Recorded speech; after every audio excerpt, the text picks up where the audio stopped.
This is Whole Priority Podcast. I'm your host, John, and with my co-hosts... I'm Cole. And I'm Tom.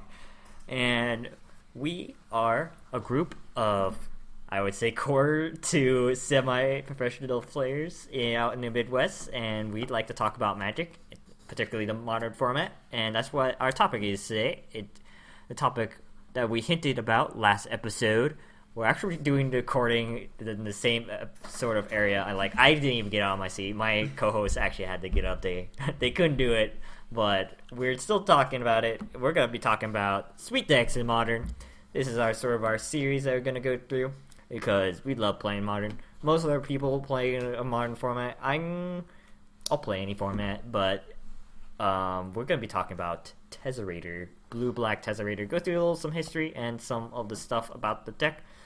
But first, we're going to do the Cracker Pack. So, I'm going to try opening this and looking at the first card. It's another pack of Kaladesh. We're going to go through this a little bit more quickly than last time. Hopefully, first card is Fragmentize. 1 white, sorcery, destroy target artifact or enchantment with converted mana cost 4 or less. Some people have been mainboarding this enchant effect. I was actually going to ask about that. Do you think it's worth mainboarding this? Because in the little bit of limited I've done, I've mainboarded it and it was awesome. So I don't know if it's worth it. Kaladesh is a heavily artifact-centered format. I think the card's great. It's kind of like, is it natural state? Natural state. At sorcery speed. Yeah. I actually think it's okay in Modern as well. I think it's good and constructed. Yeah, because you can just white.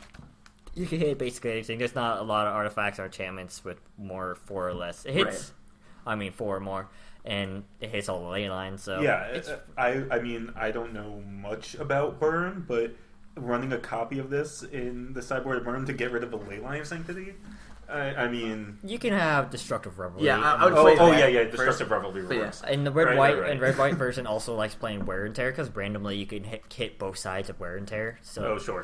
But I think if you're in mono white, Fragmentize it has a serious contender to be in your sideboard though. I don't know what decks want it.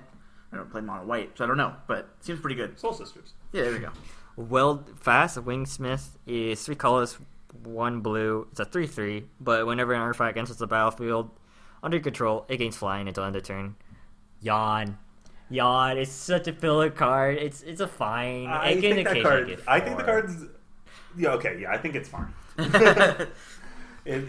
Evasion's important in limited. It's nice in the blue-white deck because white is a servo-heavy deck, or servo-heavy color. But it's just like, if it just had straight-up flying, I'd still not be excited about it because for 1 more mana, I could get Cloud Blazers, which is just a dumb Magic card. I don't know why they printed Sphinx's Revelation. Basically. That's what I call it. Demolish. This card's been reprinted so many times now. It's 3 colorless, 1 red, sorcery, destroy target artifact or land. When we talk about mainboarding, like, artifact hate, Fragmentize, I'm fine with. Okay, I don't personally do it, but if someone did it, I'm not going to yell at them for it. Demolish, don't put it in your deck in the main board. Just don't. It's you're rarely trading, like, you're trading down for mana most of the time. But you could blow up a land. Sinkhole is banned in most formats. Because it hasn't been reprinted since then. But Strip Mine is banned in most formats. Land Destruction is highly playable. I don't know what you're talking about. Avery Mechanic is 1 colorless, 1 white. It's a 2/2 for 2. This one's actually pretty good. It's a Dwarf Artificer, and when it enters the battlefield, you may return another permanent to your control to its owner's hand. There's a lot of ETB effects, a lot of Fabricate, so that's it's really Mana nice. War. Oh, this with a Cloud Blazer? Well, Man of War doesn't. You can target other, like, your opponent's stuff, right? And then also you can just, like, if you don't want to bounce it, like, it's like the only creature you're not forced to bounce it back in your hand, which is funny, but. It's a 2/2 bear. The pro play that I thought was cool and then realized wasn't actually very good was returning Cogworker's Puzzle Knot. That's the white one, right? Yeah. Back to my hand and thinking, man, I'm getting like a triple Lingering Souls. Only it's triple terrible Lingering Souls and my opponent's just playing like 4/5s. It was terrible, but I thought it was awesome. Pratt Creek Club Security, 3 colors, 1 black, vanilla, 3/4. No, not great. Oh boy, this is like the card that I always get. Like the last, this is like 15th pick. Like I seen it over the basic land. Like Wily Banar, it's a 1 green Cat Monkey. Okay. 1/1. It's a 2 colors. It's activated ability. 2 colors, 1 green. Riley Bagdar gains indestructible into end of turn.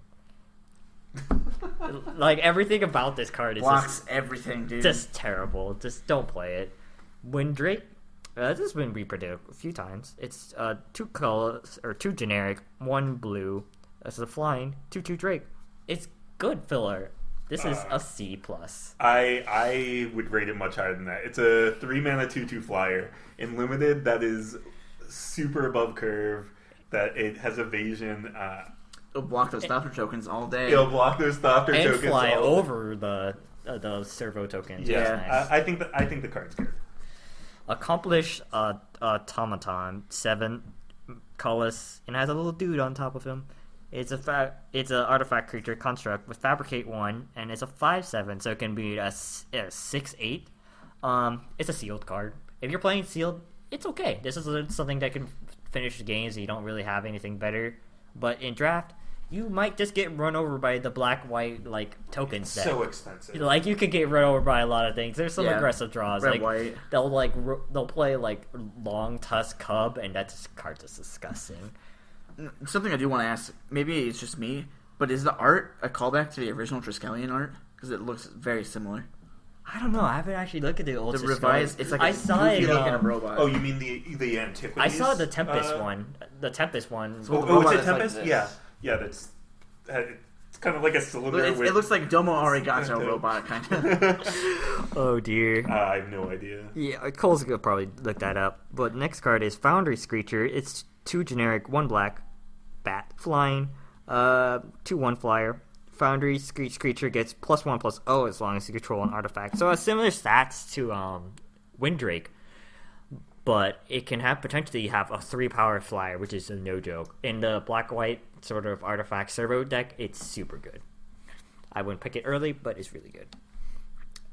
Umbrella, something like that. It's kind of like Embrawl? Embrawl. I don't even think that's... It's kind of like Necrotol, a bruiser. 1 generic, 1 black, a 3/1, and it's just a battlefield tapped. But as long as you control an artifact as menace, so you have to have 2 creatures to block it. Very aggressive card. That's why the black has really aggressive cards in this format, and so you can curve this into Foundry Screecher into a artifact, and you could just go to town. Like 6 power, like it's very hard for your opponent to get back in the game. Spark of Creativity is very strange Magic card. So I'm going to take a while to read all this. 1, it's a sorcery for 1 red. Choose target creature. Exile the top card of your library. You may have Spark of Creativity deal damage to that creature equal to the exiled card's further mana cost. If you don't, you may play that card until end of turn. And note it says play, so you have a land. You can't... I don't think you can play a land, can you? No. So... No, you can. You can... You play a land. Cast- it's not cast cast. is the yeah, difference, yeah. Cast, yeah. But, Oh, but you wouldn't be able to make an additional land drop. Right. it's, I don't know. I just don't know. I just haven't ever drafted this card. I just keep away from it. It seems fine. I haven't touched it either. I haven't even seen it. I don't think it seems fun.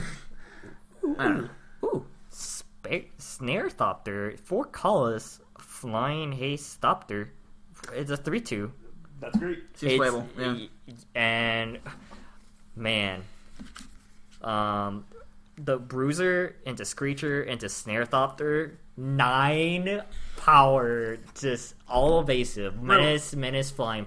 Right, but I'm holding the Fragmentize that I'm main decking, so I just blow up the Thopter on my turn. Fragmentize is it's a sorcery, so you still took 9. It's fine. Everything's fine. We have a rare.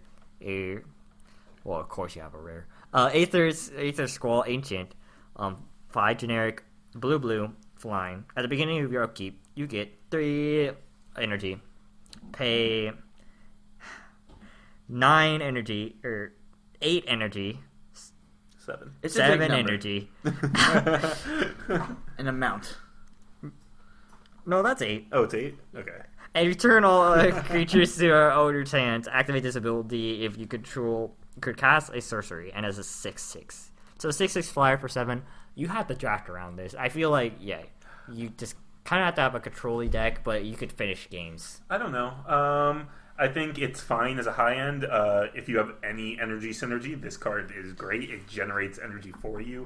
Also, it's a board wipe. It returns all other creatures to their owner's hands. That's limited is purely a creature-based format. Well, almost always. And having consistent board wipes is super strong. It's the rare of the pack. I would probably first pick this. I would definitely go into a blue-white flyers archetype, but I think the card's fine on its own. I'm always worried about taking a 7-drop in draft. I think in sealed, we were talking about this earlier, a 7-drop is a lot better. I'm not sure if I would first pick this over maybe Thopter, but it seems good. I'm not like super excited, but it's in the deck that wants it. It will end the game quick. So. We're not through all the cards, so we'll see what sort of stuff. Oh, well, this is new. We have a foil mythic, Mercurial Summoning. Metallurgic, summoning 3 generic, a blue enchantment is a mythic. And whenever you cast an instant sorcery spell, create an XX, a colorless construct artifact creature token where X is that spell's converted mana cost, and it has 3 generic, 2 blue.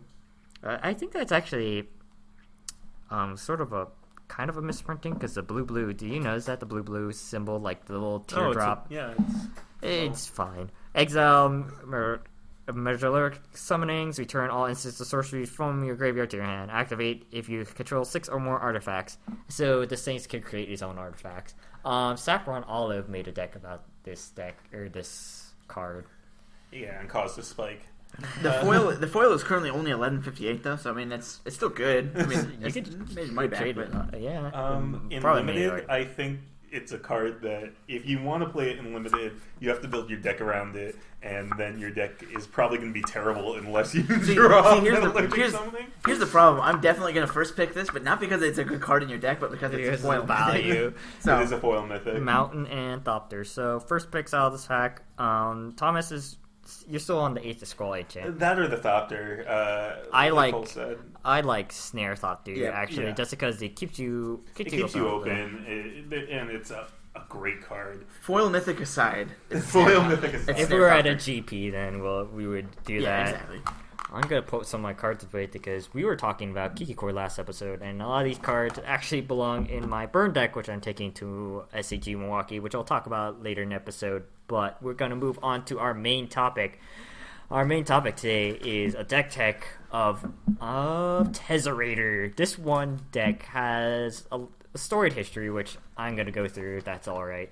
Yeah. I actually have no notes on that, so have fun. I know a little bit about the deck. Yeah. It used to be an old extended deck. The extended used to be a format, the precursor to modern. It was basically standard with 2 extra blocks. So it's basically a bigger standard. And at the time, there was Dark Depths, Thopter Control, and Tezzerator was in the deck, I believe. So Dark Depths combo was with you can sack Vampire Hexmage with Dark Depths because it has a bunch of ice counters and you can make an indestructible 20/20, or you could sack Sword of Meek to Thopter Foundry, which we'll get into. This is sort of like a very important part of the Tezzerator deck.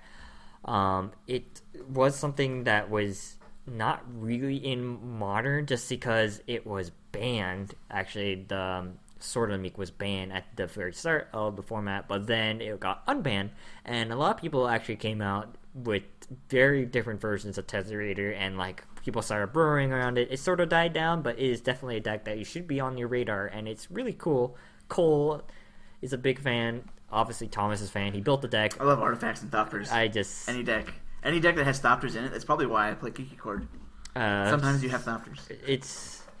It's a deck. There's a big Reddit thread. I think I'll put it in the show notes in a big in-depth primer. Probably goes a little bit more in depth than we will, but we will turn it over to Thomas and Cole because they're going to talk a little bit about it.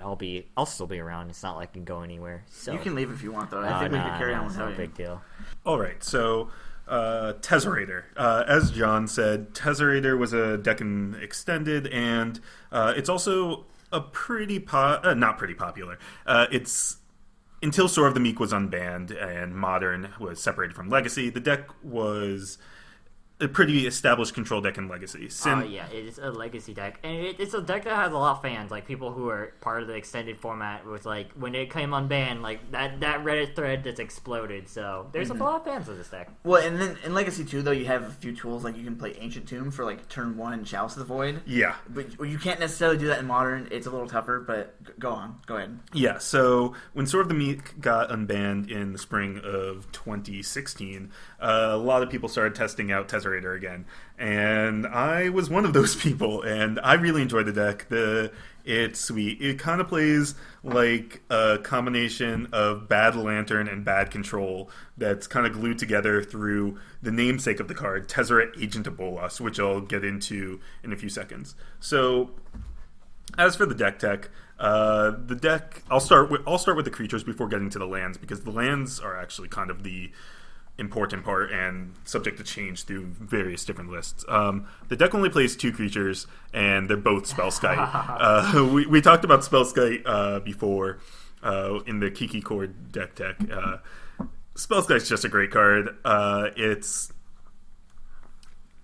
basically what protects your deck. It's a 0/4, it defends against aggro, it redirects burn spells, it redirects artifact hate. It protects you as you're starting to establish your board state and go towards your combo. And you can actually pay the blue, not like artificially. Exactly.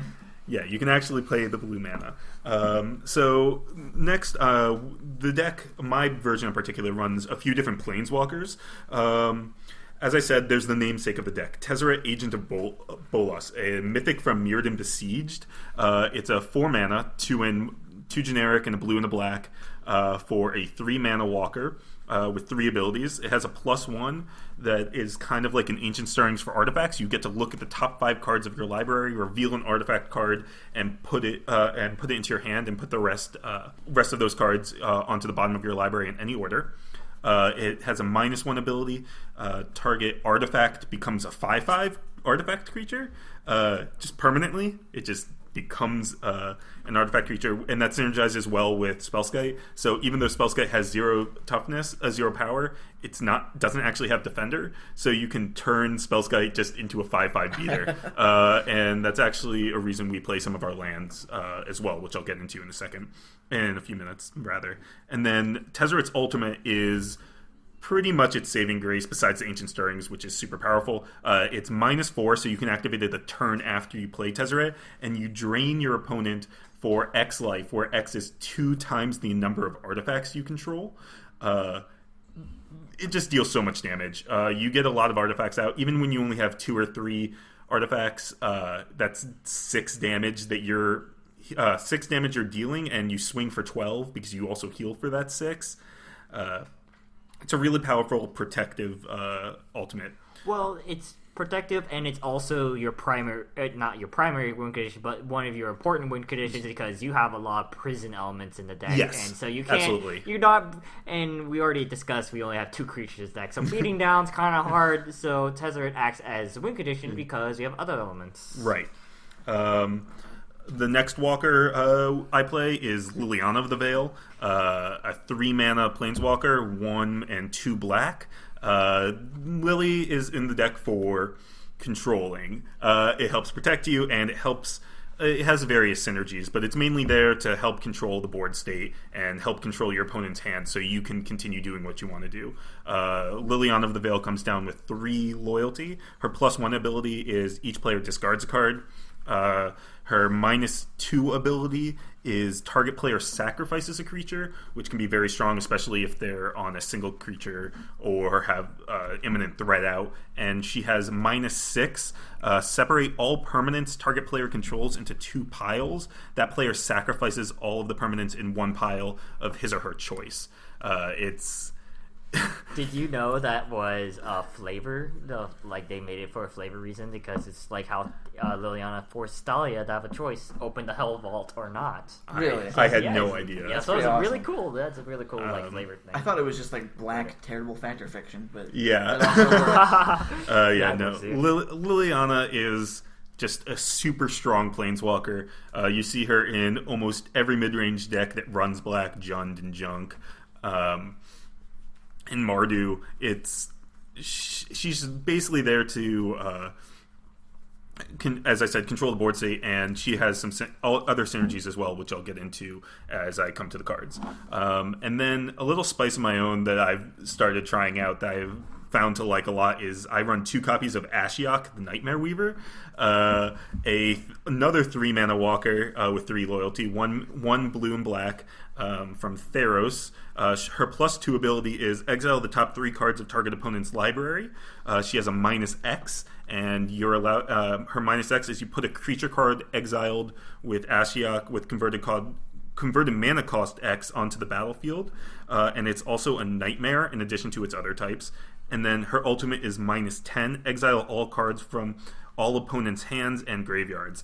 Ashiok's again in there for protection. You kind of you whittle down your opponent's potential draws by exiling the top 3 cards of the library. It's also a win condition because you can eventually exile their entire library. It protects because you exile creatures and then put those creatures that your opponent has in their deck onto the field under your control, which you can then use for board control and to start attacking with. And you never use her ultimate ever. It's fine. It takes a long time to get to, and it doesn't really do anything. I'm not quite sure it's worth it. Yeah, it's -10. Yeah, it's minus. Keep ticking up. Yeah, just keep ticking up. Well, what I like about the card in general, but not like I play a lot. I don't play a lot of blue decks, but what I like about Ashiok in particular is it just like you play on turn 3 after you get hit with Grimflayer, and then you can exile whatever or exile what cards they kept on top, or they Serum Visions, like they scry you to the top. There's a lot of effects in Modern that like keep cards on top of the library that you can just sort of ruin. Yeah. And then, as I said, Tezzerator is kind of a mid-range control deck, and the very few spells, non-artifact spells I have in the deck, kind of reflect that. I'm running 4 copies of Inquisition of Kozilek. It's a 1 black mana spell for target player reveals his or her hand. You choose a non-land card from it with converted mana cost 3 or less, and that player discards a card. It's really good early game. It stops your opponent from doing what they want to do necessarily. Again, there are some synergies with this card where you actually use it on yourself. That I'll get into when I start getting to the artifacts. It's 1 mana discard. It's great. It stops your opponent from doing what they want to do early game and lets you move forward, trying to establish your board state, which is one of the huge problems this deck actually has. I'm running 2 copies of Collective Brutality, a new card from Eldritch Moon, 1 in a black for a sorcery with Escalate, discard a card. Escalate being a new mechanic where you pay the Escalate cost to choose a new mode that the card offers for each time you escalate it.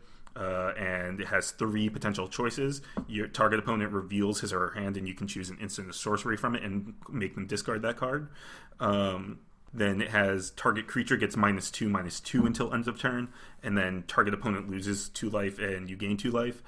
This deck has a very hard burn matchup. This card I'm testing right now over Thoughtseize, mainly because of the Drain 2 effect. Again, it has some synergies that I'll get into in a few seconds with the discard mechanic. Yeah, I mean all the effects on it, and it's why it's a super popular card. It's all the effects are actually super medium. Like it doesn't. It's like a disfigure that's like a 1 mana like effect, and like a duress. Not even really a duress because you can't hit playing. No, just instants with sorceries. So it's like kind of like a Sin Collector. But doesn't exile. Like they're all like super medium, but it's very flexible, and you have stuff that you can discard, and there might be a reason why you want all your cards out of your hand, so you can escalate it twice if you have another card artifact that we're going to talk about. Yeah. Yeah, and then we're also running 2 copies of Thirst for Knowledge. It's a 3 mana, 2 and a blue instant where you draw 3 cards, which is really strong, and then you discard 2 cards unless you discard an artifact. So this card is really, really strong. We're playing a ton of artifacts in this deck, so essentially we can draw 2 for 1. Also, it helps filter our hand a little bit if we have too many cards in hand or just cards that are doing nothing. We can just get them out of our hand and put them into the graveyard, and it digs us deeper in our deck for our combo pieces, which I'll get into. It's just one of the most efficient, like, blue just draw spells, because you just draw 3 and you actually can get artifacts, so it's card advantage. Yeah. Now, we were talking about this, I think it was me and you a little bit ago. We were playing against each other, and you wanted to discard multiple cards to Thirst for Knowledge, but one of them was an artifact. Yeah. Did we ever find out if you're able to do that? So the card directly reads, draw 3 cards, then discard 2 cards unless you discard an artifact card. This is, in fact, kind of like a modular ability, so you can choose to discard 2 cards and not discard an artifact, and then you can discard 2 artifacts as that cost. I actually seen that on MTGO, I think. Yeah, you can discard 2 cards, one of which is an artifact, which does come up in certain situations and is really convenient. Next, we're running 2 copies of Damnation. Cole mentioned this in the last podcast where he blew me out with Selfless Spirit. But normally, it stabilizes the board. Normally it's perfect. It's fine. It stabilizes the board. Creatures can't regenerate. It's Black Wrath. Black Wrath of God. Yeah, Black Wrath of God. Yay, Planar Chaos or whatever that's called. Planar Chaos. Yeah. Oh, nice. And then we're running 2 instant speed removal spells. We're running a Go for the Throat, destroy target non-artifact creature. Unless you're playing Affinity, most creatures aren't going to be type artifact in Modern. It's a very efficient spell, better than Doomblade right now, I feel, because there are more black creatures around. It's a lot of Grim Flayers and Tassigers running around. Yep, exactly. And then we're running 1 copy of Dismember, 1 mana and 2 Phyrexian black mana. Target creature gets -5/-5. Essentially 1 mana. Just pay the 4 life. It's a removal spell from almost all creatures you'll see in Modern. Yeah. Hits everything. Gets rid of Indestructible because it's not destroy. It's -5/-5. It's a good card overall. Okay, now we're getting to the actual artifacts in the deck and what starts to be the combo. So we're running 2 copies of Thopter Foundry and 2 copies of Sword of the Meek. So, as we mentioned before, Sword of the Meek was the card that was unbanned this spring and essentially enables the deck to actually perform. So, Sword of the Meek is a 2 mana artifact equipment. Equipped creature gets +1/+2, and it has equip cost 2. We don't care about that at all. What we really care about is the text under that, the subpart, the reason why it was banned, which is whenever a 1/1 creature comes into play under your control, you may return Sword of the Meek from your graveyard to play, then attach it to that creature. So it's a free equipment. It's a free equipment that's going to come into attached to any creature, and we want it in our graveyard. So as I said, when we're plussing Lily, if we have a sword in hand, it's free discard. Collective Brutality, free discard. Free Escalate, rather. It's just really nice. And the way the combo works is with Thopter Foundry. Thopter Foundry is 2 mana. It's a hybrid white-black and a blue for an artifact, and it has 1 generic, sacrifice a non-token artifact, like Sword of the Meek, and put a 1/1 blue Thopter artifact creature token with flying into play. You gain 1 life. So, essentially, if you have these 2 pieces in play, Sword of the Meek and Thopter Foundry, with all of your free mana, you sack Sword of the Meek, Sword of the Meek goes to the graveyard, you get a 1/1 that comes into play, the Sword of the Meek comes back attached to it, and you can sacrifice it again.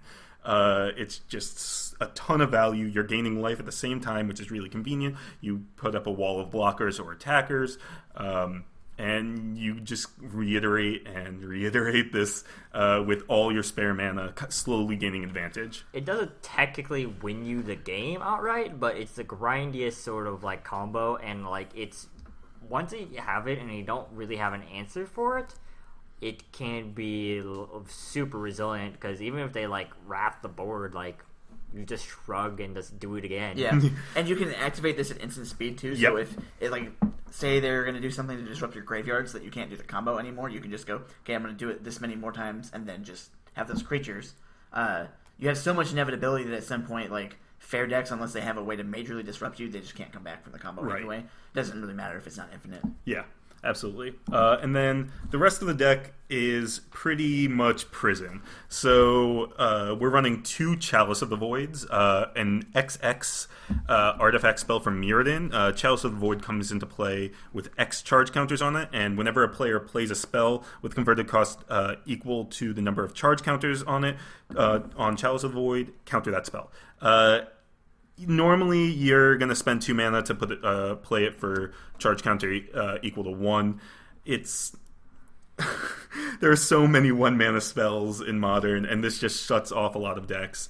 You can also set it on 0 to shut down Mox Opals or Pax.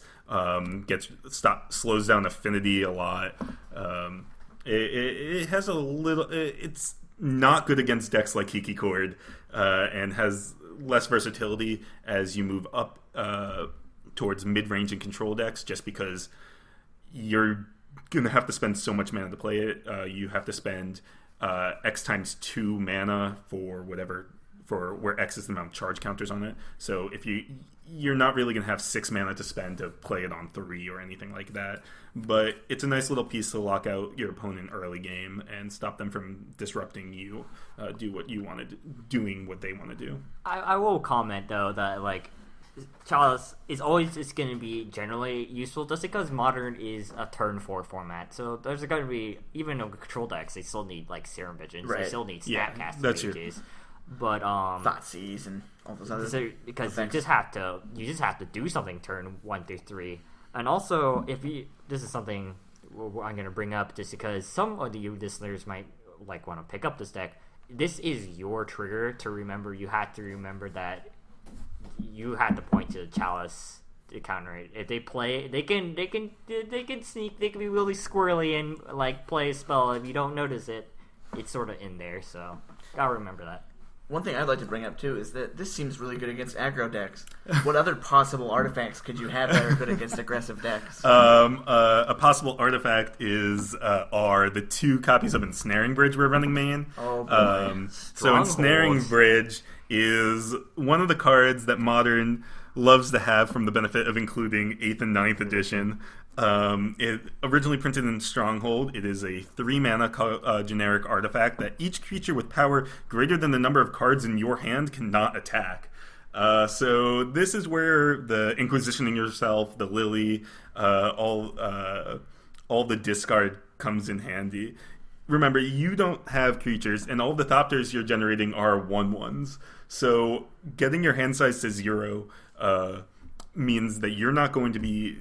No one's going to be attacking you. There's no creature except for 0 mana creatures, 0 power creatures that have Exalted or have attached triggers or stuff, which I'll get into later.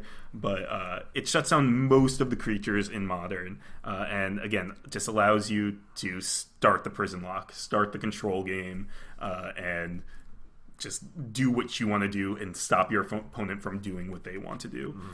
Because you draw your card for turn, you attack your Thopters, and then you discard it. Yeah, you discard it, or you play it, you discard it with Lily or something. It's great. As I said, when you draw your card for a turn, the Thopters are 1/1, so they can get through, but then your opponent's creatures can't because you've played that 1 card in your hand. Ensnaring Bridge is a key piece of the deck. I'm thinking about going up to 3. Having Tezzeret as having 4 Tezzeret kind of helps because you tutor for an artifact, as I said. Well, quasi-tutor, you search the top 5 cards of your library. But Ensnaring Bridge it's one of the reasons why the deck works. It's a great card. Like how Resto and like Dragtusk are friends, kind of like Tezzerator and Ensnaring Bridge are friends because Tezzerator can find Ensnaring Bridge, and then Tezzerator can be safe under behind a bridge. I don't actually know what's going on in this you're arc, hiding under it or something. But Tezzerator can hide under the bridge and then eventually like drain you for a bunch. Yeah. Very depressing way to go, I suppose. Yeah. One question that I had too was you talked earlier about how powerful Thirst for Knowledge is. Yeah. Is this a Nombo with Thirst for Knowledge? Yeah, so as I said, Thirst for Knowledge draws 3 cards, which is super important. It digs you deep in your deck. But yeah, you're putting cards into your hand, and putting cards into your hand raises the number of cards in your hand, obviously, and allows opponents to attack. That's why I'm only running 2 copies of Thirst for Knowledge. It's important to be able to dig, but you don't. If you have a bridge lock, there's just super dead if you don't have a Lily out or something, and that's also one of the reasons why the discard 2 cards is super important. That means you can just replace Thirst for Knowledge as opposed to gaining card advantage off it. So it's a little bit of a nombo, but I think both pieces are important to the deck, especially because Thirst can draw you into the bridge you don't currently have. Right. So besides that, we're running 5 mana rocks just to help fix mana. They're artifacts for artifact synergy. They ramp you into turn 3 Tezzeret and stuff like that. I'm playing 4 Talisman of Dominances. They're 2 mana for... It's a 2 mana artifact that taps for colorless or taps for blue or black at the cost of 1 damage. It's Artifact Painland. Yeah, Artifact Painland. Really nice mana fixing. There's their generic cost, so it's super easy to play. Yeah, these are fine. I think, and they ramp you. Yeah, I think if you're looking for colored artifact ramp, I think those are the way to go. The talismans, if they're in your colors. Yeah, and we're also running 1 Dimir Signet. It's 2 mana for an artifact that has pay 1 and tap it, add blue-black. So this, so it adds the same colors as Dimir Signet. The reason, as Talisman of Dominance. The reason why I'm running Talisman of Dominance over more copies of Talisman of Dominance over Dimir Signet is Talisman can tap on the turn that you play it 4 mana on its own, so you can play a Talisman turn 2 and then tap it to play a 1 mana spell. You can't really do that with Dimir Signet. And that is relevant when you play turn 2, when you have an Inquisition that you want to play, but you don't have any colored sources in hand yet. So you can play 2 lands, Talisman of Dominance, and Inquisition your opponent on turn 2. And again, you just can't do that with Dimir Signet. We're playing 1 copy of Executioner's Capsule. It's an artifact that costs 1 black and has pay 1 in a black, sacrifice Executioner's Capsule to destroy target non-black creature. It's Doomblade. It's Doomblade on a 1 mana artifact. Again, it fails in the same place as Doomblade fails, but It's durable. Yeah, it's removal and it's recurable with Academy Ruins, which we play, which can lock your opponent out of the game if they're focused on creatures. We play 1 Relic of Progenitus. Relic of Progenitus is a 1 mana artifact that 1 colorless taps for. It taps and target player removes a card from his or her graveyard from the game, or you can pay 1 and remove Relic of Progenitus from the game. You exile all cards in all graveyards and you draw a card. It's just a main deck. It's nice to have against some decks like Delver or Dredge. It hits. It's a nice card to have main, and it cycles at its worst. So yeah, it's just a nice card to have. We play 1 copy of Crucible of Worlds. Crucible of Worlds is a 3 mana artifact that says you may play land cards from your graveyard. This is nice because we play a lot of non-basics. We're kind of weak to Fulminator Mage. Crucible of Worlds allows you to get those cards back. It allows you to also Ghost Quarter lock your opponent if you if after enough turns you just very slow way. Yeah, you just. Because Ghost Quarter can hit basics. It's happened to me before. You've done it to me. Yeah, you keep Ghost Quartering your opponent every turn. Okay, now onto the mana base. We're running 4 Darksilk Shores. It's in Scars of Mirrodin Fastland, like John described in the last podcast, except this one taps for blue or black. We're playing blue-black Tezzerator. We want to have lands that tap for both colors as quickly as possible. This is not. They're nice to have. We run 4 of. We're also running 4 Darksteel Citadels. Darksteel Citadel is an artifact land. It's indestructible, Fulminator Mage, and it taps for 1 colorless. Also, with Tezzeret, if you remember, Tezzeret as -1 makes a creature, an artifact, a 5/5, just permanently. So you can target Darksteel Citadel, and you just now have a 5/5 indestructible creature, which is nice to have for blocking or just beats. Hey man, that used to be a 2-card combo with a different card from M15 standard with Soul Artifact. Ooh. Yeah. That was a dumb deck. Why aren't you playing Soul Artifact? Because Tezzeret does the same thing. It's not better. So yeah, it's great. Also, if you couldn't tell, this deck plays a lot of artifacts. Stony Silence isn't very fun. Having the ability to have indestructible 5/5 beats is one of the ways the deck wins through that card. We're running 2 copies of Academy Ruins, which I just mentioned. It's a legendary land from Time Spiral. It taps for 1, or you can pay 1 in a blue and put a target artifact from your graveyard on top of your library. It allows recursion. If your opponent's messing with your board, you can just keep doing this. If they keep destroying your bridge, you can keep putting bridge on top. It's really nice to have. Excuse me. It's really nice to have. It just adds some consistency to the deck. We're playing 2 Creeping Tar Pits. Creeping Tar Pit being a creature land from World Wake. Comes in taps for black or blue, and you can pay 1 blue and black, and until the end of turn, Creeping Tar Pit becomes a 3/2 unblockable blue and black elemental creature that's unblockable. So we're not going to be attacking very much, as I said, because we hope to be under the bridge lock. However, in other scenarios, this can get in some chip damage, and also this can block a creature, which you can then you can return it with Crucible of Worlds. It has some nice synergy that way. We're running 2 Urborg. As you might notice, we're running a lot Urborg Tomb of Yawgmoth, I should specify. As you may have noticed, there's a lot of colorless sources, and we have a lot of black spells. So it's just nice to be able to turn all of our lands into swamps. And that's literally what Urborg does. Each land is a swamp in addition to its other land types. So Urborg just allows our colorless lands to tap for black. Again, just adds some consistency. We're running 2 Ghost Quarters. It taps for colorless, or you can sacrifice Ghost Quarter to destroy target land. That player can then search their library for a basic. This says, unlike Fulminator Mage, target land, so with Crucible of Worlds, you can just keep Ghost Quartering them until they have no mana at all. Slow, but effective. And I also noticed you got the good art for Dissension. Yep. It made fun of me because I only have the proper. Innistrad one. I really don't care for artwork on my cards, but Yeah, but this one's better. this one has Ghosts. You can't see it. There's a because there are ghosts in a quarter. This is It is super flavorful. This is an audio only podcast, but Thomas actually has very he has original Academy Ruins from Time Spiral, the original Mirrodin one. He has is this a judge? Yeah, judge promo. I couldn't World. find the regular one, so I have a judge promo. Judge promo Crystal World, so his deck looks really nice. Yeah, it does. We're also running a really weird land, which you may not have heard of, called River of Tears. This is... So, as I said last podcast, Future Sight was a great set. Future Sight...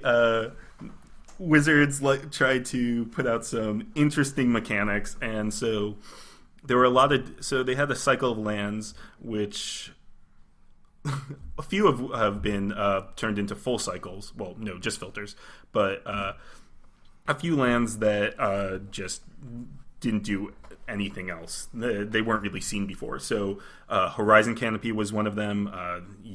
It was a pain land for whiter green, and then you could draw a card off it. Grove of the Burn Willows was your opponent gained life if you tap for color. There's Nimbus Maze, which taps for colorless blue or white, but only blue if you have an island, or if you have a plains, and only white if you control an island.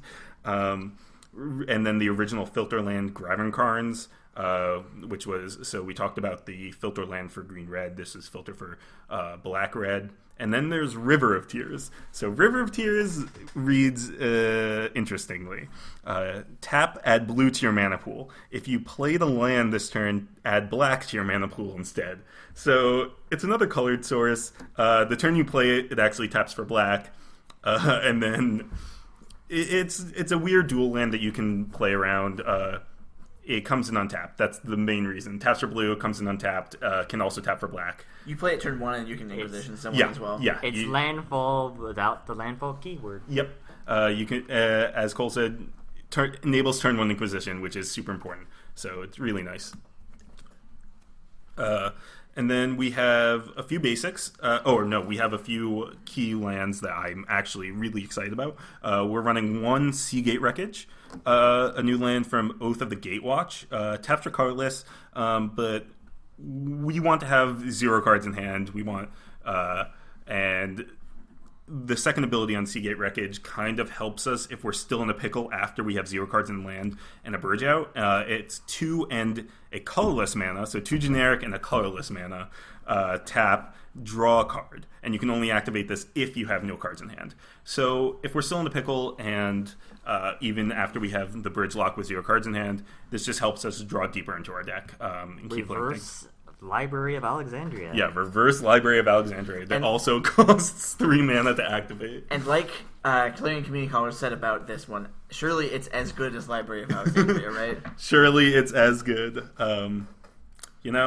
It's fine. I like it quite a bit. I like it a lot. It helps in some situations. And then the land I'm actually most excited about in the entire deck, Inventor's Fair, a new rare from Kaladesh.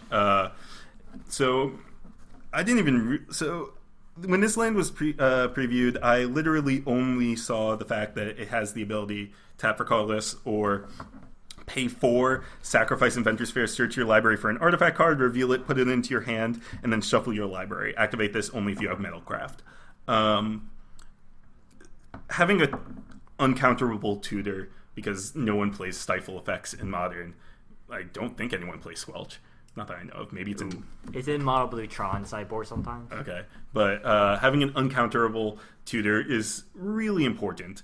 It's really nice. It's not super important, but it's really nice to have, especially if you have just, say, you drew your hand with 2 rocks, or with, 4 rocks, 2 lands, one of which is Inventor's Fair, and just not much else. You can eventually just get your bridge out because Inventor's Fair tutors it directly to your hand. So are you usually getting bridge with Inventor's Fair then? No. It's highly situational. If I have a bridge in Inventor's Fair, I don't really need to get that second bridge. But it allows you to tutor for the key one-ofs that you have, if nothing else. I've tutored for Executioner's Capsule to remove an Iona. I've tutored for Crucible of Worlds to lock people out. It's pretty great. And also, there happens to also be a line that says, if you have Metalcraft at the beginning of your upkeep, gain 1 life. That's actually really important. It's super nice to have against matches like Burn. Your talismans hurt you, so this kind of mediates that. It's just a nice effect to have. And I had no clue that existed when the card was spoiled. I started playing. I was hoping to play it immediately regardless, and that just is icing on the cake. We had here at Hold Priority, we're part of a larger team, and we have a group chat on Facebook with other people who are going to be guests that we're going to talk about all of these sorts of decks. And when that thing was spoiled, I was at a coffee shop with a girl, and then my phone just went and I was just like, I don't want to deal with this right now. I'm a little bit busy. I'm not gonna lie. And then we're running 3 basics, 2 islands and a swamp. We have a few double black spells, but we're running so many rocks that Blood Moon is annoying, but it doesn't really hurt us all too much. I'm probably not going to be playing Blood Moon against you. Maybe that's incorrect, but the card hampers, but it's not detrimental. Main board Moon. And islands are typically more important than swamps because we have Urborg. I thought you were just going to say in general. Oh, yeah. Well, they are. It's the most broken card in Magic. Okay, and then for sideboard. So we have a 15-card sideboard, not a 20-card. But we are allowed to run some one-ofs because of the tutor effect of Tezzeret.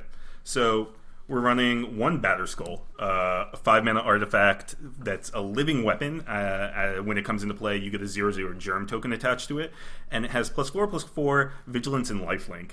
That's really strong. I bring it in against Burn and other mid-range matchups. It's a little too slow for Burn in most cases, but it can definitely help.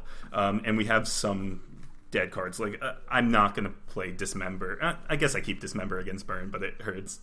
I don't keep Lilies, and I rare Lily of the Veil against Burn, and it's just a nice card I can side in. The card has other text, too. Oh, yeah. And it also has pay 3 and return Batter Skull to its owner's hand. So if somehow they destroy the germ token, you can replay it, or if someone targets it with artifact removal, you can bounce it to your hand so it doesn't actually get destroyed. What really were they nice. thinking when they made this card? Equip They were thinking Stoneforge Mystic is a good card. Let's make it better. Batter Skull is like that used to be the card that like the straight blue red, like that was their win condition. Yeah. One of the spiritual successors to Splinter Twin, Blue Moon, and doesn't actually have an infinite combo, but it's a blue red kind of controlling deck. And it runs Batter Skull. Yeah, it runs Batter Skull. You'll see Batter Skull. It fallen out of favor a little bit just because Kolaghan the command now exists, but if it's uncontested, like it's impossible to deal with, and sometimes just randomly, just like you have a Darksteel Citadel, and then you slap on a Batter Skull, and you have a 9/9 vigilance lifelinker. Like, it's pretty indestructible. And sometimes in other decks, you see a Snapcaster Mage holding a Batter Skull. Yeah. And first of all, you're wondering logistically how that can happen. Second of all, you're wondering how you can beat this deck. Well, yeah, right? The picture, like the dude is like, I don't know, like. Oh no, he's getting dragging eaten. it. Oh, he's getting eaten by Yeah, it. I don't it's even living. know. It's I don't know alive. what's going on in the art. Oh well. Okay, and then we're running one copy of Negate, one in a blue, counter target non-creature spell. As I said, Stony Silence is it's a hard card to beat. It's annoying, and also Planeswalkers and Burn. This just hedges in against a lot of stuff. It's a catch-all. Yeah, 2 Spell Snares, 1 mana counter target spell with converted mana cost 2.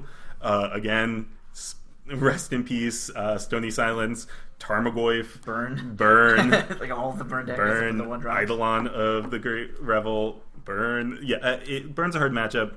All these just help a lot. I'm also running 2 copies of Brain Freeze. Brain Freeze is a 1 in a blue card instant that counters target red or green spell.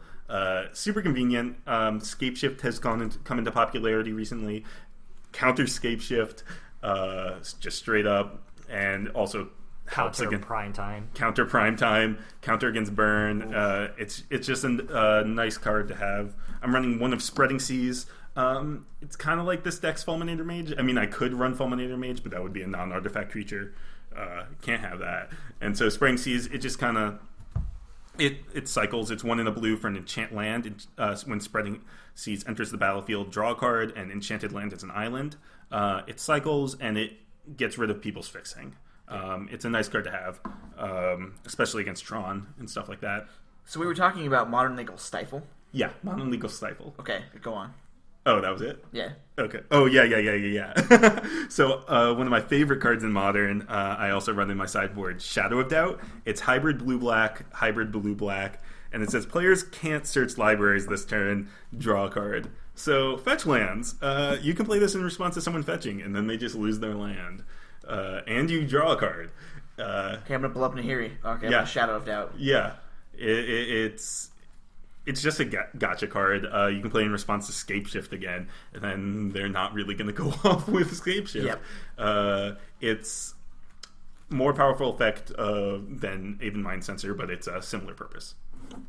We're running 1 of a Flaying Tendrils. It's a 3 mana sorcery, 1 and 2 black.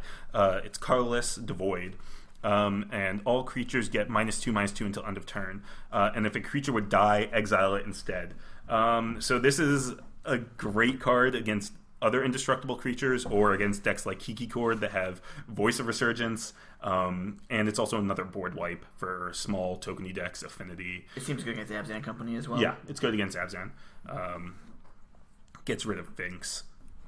Kitchen Finks. Okay, we're running a 1 of Torpor Orb. Remember, Tezzeret lets us tutor, so having one of artifacts is pretty okay. Also, Torpor Orb is great. 2-mana artifact. Creatures entering the battlefield don't cause abilities to trigger. So this has many uses. First, it stops Restoration Angel triggers. It stops Primeval Titan triggers. It stops, what's it called? 3 mana. It's a 3-mana 3/3 Prized Amalgam. It stops Prized Amalgam triggers. Because Yeah, no, it does. because it's a trigger on that price. I Amalgam. had to read it. Sorry. Yeah, it stops Prized Amalgam triggers. Torpor Orb has fallen out of favor a long time ago Yeah. because Splinter Twin is Yeah. rip Splinter Twin, but still But good. apparently, this was your out against my Elves deck. Yeah, I couldn't deal with you, so. It stops again. It stops enter the battlefield triggers, and it stops things triggering because of creatures, which is really nice. For instance, if you have combo elves with Cloud Sun Curio and you're going off with creatures, no, that just stops. Yeah. Really nice. We're running one of a Graph Digger's Cage. Again, good against Kiki Cord and other decks like Abs and Company and Dredge and Flashback decks. 1-mana artifact. Creatures can't enter the battlefield from graveyards or libraries. Huge text, and then players also can't cast spells in graveyards or libraries. No Lingering Souls. No Ancient Lingering Grudge. Souls flashback. No Ancient Grudge flashbacks. Really nice to have, especially since Nahiri came into favor and Abs and Company came on the rise. Nice And card to then have. fall. Yeah, and the fall. We're also Very sad yeah, about that. Yeah, we're running a second copy of Relic of Progenitus. Hedge against Dredge and Delve decks. It's a good card. It cycles at its worst, as I said. We're running one of a Pithing Needle. Pithing Needle is a wonderful card. It says, when Pithing Needle enters the battlefield, name a card. Activated abilities or of sources with the chosen name cannot be activated unless they're mana abilities. So this, again, is tutorable with Tezzeret. It can shut off fetch lands. It shuts off planeswalkers. It shuts off Kasali Pride Mage. It shuts off Viscera Seer. I mean, there are lots of activated abilities. Yeah. And this is just really nice to have. You can also do things like name Horizon Canopy. Horizon Canopy can still tap for mana, but it can no longer sack to draw a card. Manlands. Manlands can't be activated. You definitely want to name Ink Moth next, because that seems something you just can't against deal with against in general. against Infect, you almost always just blind name Inkmoth Nexus, even if they haven't played one. I don't see what else you would name either, so it means may as well. Misty Rainforest or Pendlehaven. Oh, okay. Never mind. You can name a fetch. Yeah. Shows what I know. And then we're running 2 copies of Hercule's Recall. One in a blue for an instant that says return all artifacts target player owns to his or her hand. Helps against Affinity and other artifact decks. It's just a really good card because it says target player, it's anti-symmetric, your stuff stays out, and it's just nice to have 2 of. It makes a lot of hard matches easier. Just The on its mirror own. breaker, just in case you go against the mirror. Yeah. I wonder what that plays like. What's the end game? So you both have a bridge out. You both have like 5/5 Darksteel Citadels. Do you just, who can make more Thopters? Is Plus that what it is? Lily. Pass. Plus Lily. Pass. It's the mirror. I've had the fortune of not playing yet. I imagine it's pretty miserable. Yeah. Worse than the lantern mirror. So we're gonna Lantern actually does stuff. we're gonna wrap this up. I have a couple more things. So tell our listeners, why should they play Tezzerator? Because it's a fun prison control deck. You get to play Tezzeret, Agent of Bolas, one of the most powerful planeswalkers in Modern. It's really, really strong. You get to play a lot of hate pieces. I'm a huge fan of playing decks that make my opponents miserable. That's just the kind of magic I like to play. And this deck does that really well. Again, you're playing main deck Chalice. You're playing main deck Ensnaring Bridge. You're playing main deck Liliana of the Void. Veil. You're playing main deck Spell Skites. You're playing Relic of Progenitus. I like playing prison control decks. I like making my opponents miserable. This deck does that and is really fun because you get to play Tezzeret and Thopter Sword combo. It's so weird because his nickname on our team chat is Nice Guy, and he is like one of the nicest guys that we have on their team, but he's just on that description. This deck is pretty low on the metagame share. It's terrible.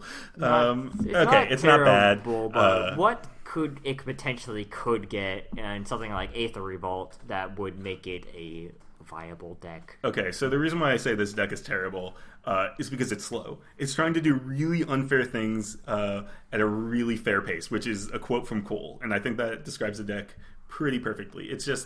It's a little too slow. You can get your Lily out turn 3. You can get your Tezzeret out turn 3, but you don't really have anything to protect it, and your opponents are smashing at you with Goblin Guides and going infinite, and you really don't do any of that. So something that that Aether Revolt could give this deck is literally a better mana rock. Either a better mana rock or a new Tezzeret, something that kind of helps you tutor a little faster or get things out a little faster. Like that's the main thing about the deck. It's slow. Maybe they'll print a 3-mana Tezzeret. Maybe they'll print a 3-mana Tezzeret. I mean, Saheeli was supposed to be somewhat similar to Tezzeret. I mean, Yeah. she copies artifact matters sort of thing, but right. The main problem with the deck is it's just, in my opinion, is it's really fun. Honestly, it's a lot of fun, and you win a lot of matchups. You are maybe one of the grindiest decks, even more so than Lantern Control, because of Thopter Sword combo. It's just you're just a little too slow. I watched you play against Al when he was on Jund, and it just seemed miserable for him. It was like I can't get through any win conditions for you. So. Yeah, the deck's going to beat control matchups. It's going to beat mid-range matchups. It's just a little too slow, and anything Aether Revolt could give it to put it out turn faster. Blue Simian Spirit Guide. It would probably be Fairy Simian Spirit Guide, but I have to say I tested it out against him. We were testing at our local LGS, and I only had Infect on me because I was just buying some Blossoming Defenses, and it had to be something like I had to win I won 9 games and he got out 1. Yeah, if I got a Chalice out, if I got Chalice on 1, the game I won. If I didn't, it was hard. And, a Chalice on 1 and a Bridge. Yeah, you had both. I had to sell the Blight Agent, so I was like, I guess I'll just keep pecking away, and then you just play the Bridge. I guess I can't peck away anymore. Yeah. But it's a fun deck. With the current meta, it's not favorable because there's so much burn and infect and high level aggro. But it's a lot of fun, just a little too slow. You'll win by tighter margins than you would think. But like I said, it's a sweet deck, and that's what we're here to talk about, is a sweet decks in Modern. And we'll be watching out for Aether Revolt. Maybe something will come out, and it will become a more popular deck. Maybe Tezzerator will revolt. Maybe Tezzerator will revolt. I mean, Tezzerator's in the... I could see another Tezzerator. I don't know what it would be. No, I was joking about the 3-mana Tezzeret, but I think that would legitimately be good if it had relevant abilities. Oh, yeah, if it had relevant abilities. But, I mean, it's hard to think of relevant abilities that wouldn't be super broken. Yeah, that's true. 5-mana Tez puts it onto the literally tutors, just -X. Yeah. Put it onto the battlefield. If it had anything like that, tutor, even look at the top 4 cards, put an artifact onto the battlefield. Yeah. Oh god, 4 of. Alright, so now we're going to be moving on to our little outro, some of our little FNM stories, anything else that's not related to Magic that we'd like to share about. Cole, do you have anything? Yeah. So a couple weeks ago, I was going 0-3 as usual with Kiki Court. The deck is dumb sometimes. And the other guy who was also 0-3 in the last round was playing this deck that he made. I know him. I played Commander with him a few times. He plays kind of budgety, whatever decks. And to FNM, he decided to bring Isochron Scepter combo, blue-white. And I learned that Kiki Court can't beat Isochron Scepter. So with I made unsummon or something? Unsubstantiate underneath. Unsummoned. Yeah, unsubstantiate or remand. Just remand you every turn. Drawing you into more counterspells. Because even I got to the point where I had 6 lands in play because his deck does nothing outside of just unsubstantiate. So I had 6 lands in play and I went Voice of Resurgence, Okay, activate Isochron Scepter. Voice of Resurgence. Play this Unsubstantiate from my hand. Voice of Resurgence. Remand or something else. 6 mana to not even cast a Voice of Resurgence. I'm done scooping up. So that was my story. Please play Isochron Scepter. Maybe we should make an episode about that. We'll bring him on. Random brews. Yeah. Random Isochron Scepter, unsummon Isochron Scepter, burn. Isochron Scepter, fog. What about Turbo you? fog. What about you, Thomas? Do you have anything for us? Interesting stories. Testing with Tesserator. It turns out that a lot of the cards that would make Tesserator good are legal in Legacy. Strange. And it turns out that printing any one of them would make the deck great. And so I've been pining, and I'm going to write Wizards of the Coast a letter to print Baleful Strix. I'm surprised they haven't. But So- what would Baleful Strix even do in Constructed other than promote other strategies? You know what I mean? Helps Tesserator, and that's it. It has to it's a be. totally I think fair they're. card. I think Sultai or a blue black sort of deck can sort of pop up. It's sort of on the fringe. There's some Ancestral Vision Sultai decks. Yeah, I can't remember his name. He plays it. JT. Yeah. He plays it. Unfortunately, I beat him both times on it. Well, I also beat him a lot when he plays it, but it's still a cool deck. It's still a really cool deck, and I see people brewing around it. There's a lot of cards that are just generally good in those colors, but I think going turn 1 Ancestral Vision to turn 2 Baleful Strix. That seems really good. I think that's something people do in Legacy. Oh, anyway. yes, Shardless Bug? Yeah, okay. that's already a deck. Well, then you turn 3 Shardless into another Ancestral. Then next turn, you don't actually do any of this. People have Force of Will. But So my little story is we some of us on Team Hold Priority, me and Thomas, Cole unfortunately is not going to it, but we're going to go to SCG Milwaukee. By the time this podcast comes out, it'll probably be all done, but we will probably give you guys a tournament report. That's something that we hopefully will do. We had some testing, and we're getting pretty prepared for it. The last time I was at SCG Open, I went 6-3 at Dallas with Azan Company. Didn't make day 2 because it was 7-2. I lost 2 consecutive win-ins. It happens, but I lost to Ad Nauseum, and then I lost to Jund. By Christian Giuliano. I lost in a very embarrassing fashion, actually. I whiffed on Collected Company. oh my god. So, I mean, what could you do? At that point, it's like, what can you do? I was very nervous after losing my first win in, and then the second one, after that happened, it's sort of like, it's whatever. You can't do anything at that point, deck variance. But, for this weekend, I'll be talking about. I think I talked about this earlier, mentioned a little bit earlier in this podcast. I'm going to be playing Burn. Burn's a sort of a deck that I just sort of it's a go-to deck. It's something that if I'm in an open metagame, it's a proactive deck.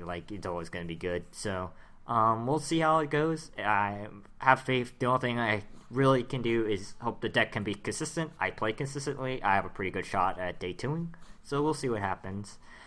And, the last time I actually played Burn was at a local PPTQ, and it was very unfortunate to Thomas. And Thomas was there. He went 3-3 with Esper, 4-3 with Esper Spirits. I had a very unfortunate experience. I top-8'd, and I actually got to top 4, but when I was top 4 and we were shuffling and presenting decks, the judges did a deck tech on us. Or a deck check. A deck check on us, and I had improper sideboard. Basically, what happened was I still had a path that was in the sideboard, still in the main deck. We didn't really get to presenting decks. We were still shuffling, but it was improper, and I was issued a game loss. It happens. You can't really do anything about it. And the judge actually is a guy. He's super cool, and I talked to him before and interacted with him before, and he was he was really apologetic about it. But I was like, it's the rules. I can't really do anything about it. And I tried to play it out, but I lost that game, and so I lost at the top 4. But it happens. So the next episode, I'm not quite sure what our next episode might be. Our next episode might be another sweet modern decks, or it may be our Milwaukee tournament report, but we'll see what happens. have a very interesting episode, and I'm glad you listened to us, and maybe you'll pick up some Tesserator's and do some artifacts. It's worth it. It's worth it. All right. You know, just to see your opponent, the look on your opponent's face when you lock them out with Ghost Quarter. It's great. All right. So this is Hold Priority signing out.